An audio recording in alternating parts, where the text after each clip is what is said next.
Hi, I'm Johnny West and I wrote Karama, Journeys Through the Arab Spring, and I wanted to tell you about the book. First of all, the name Karama, we had a big discussion about whether you could give an Arabic word as the title for an English book, but it was based on the fact that wherever you go in Egypt, Tunisia, Libya, now other countries like Syria, and you ask people what it's all about, what is shaking the Arab world up after generations of stagnation. In Arabic, people will reply to you sooner or later, in the first, second, third sentences, they'll say it's Karama. And what Karama means is honour, self-respect, dignity, self-esteem. It's kind of a cloud of meaning around all of those translations. But it's what people have risked and are continuing to risk their lives for on the streets of the Middle East. Honour makes it sound something kind of epic and remote from modern life, but it doesn't mean that. It means not being beaten up by the police for no reason at all. It means being able to get an interview for a job you could be qualified for. It means not having to take or receive bribes to put food on the table for your family. It means being free. Karama kind of means all of those things put together, and it's the one word that has kind of coalesced across all of these different countries. And so I felt that if we gave the book that title, Karama, people who read it could feel that they understood something, and even something in Arabic, of what the Arab Spring is about.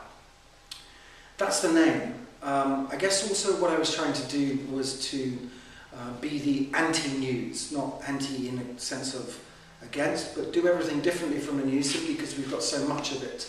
And a lot of it good, a lot of it bad. But therefore to avoid the political stories about the leaders and the day's events and analysis and the geopolitical balance and what it all means, and actually hang out in small towns, out of the way, back streets, and just let the story come to me from regular life. So I went to Sidi Bouzid in Tunisia, which is where Mohamed Bouazizi came from, the fruit seller who, when he burnt himself to death in Tunisia last December, it became the start of the Arab Spring. And I also went to the street in Alexandria, Egypt, where Khalid Said lived and died. And although he wasn't quite the catalyst in the same way in Egypt that Mohamed Bouazizi had been in Tunisia, he was the icon of the Egyptian revolution. His face was on thousands of posters in Tahrir Square through January and February, those momentous days which brought the Mubarak regime down. So it was kind of offbeat, backstory, cab drivers, policemen in hiding after the revolution, schoolmasters who were the subject of a strike by their high school students, revolutionaries who risked their lives on the streets of Egypt, Libya, Tunisia, people arrested on suspicion of being mercenaries, building site workers smoking too much hashish, all of that stuff, just rough and tumble of everyday life, to find out really what people were thinking and saying about the Arab Spring in the days and weeks immediately after the first events happened in Egypt and Tunisia. So it's kind of personal, anecdotal, and I guess a lot of my views of what's happened and the recent past of the region kind of come out in between the lines or in the telling of the stories. But it is primarily to introduce you to a cast of characters who are mostly ordinary people from different walks of life and all kinds of different attitudes, whose lives have been changed by these revolutions. And I guess my approach has been two things. First of all, I speak Arabic fluently, and that enables me to do fly on the wall.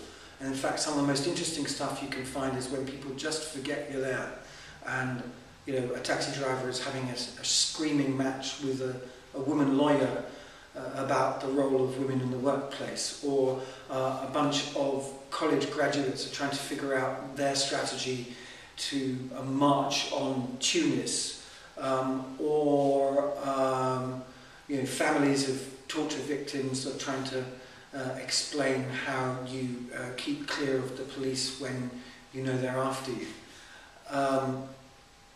So a lot of fly-on-the-wall stuff. And I guess the other thing also is, at the other end of the spectrum, what I call kind of protagonist journalism, which is, wherever possible, get into the action and become part of it.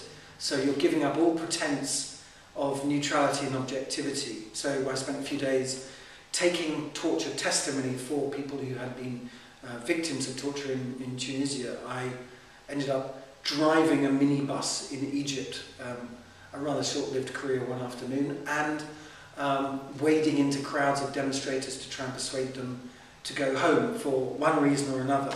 So at one end, fly on the wall, completely invisible; at the other end, kind of protagonist, getting in there along with the best of them, and probably not so much in between of the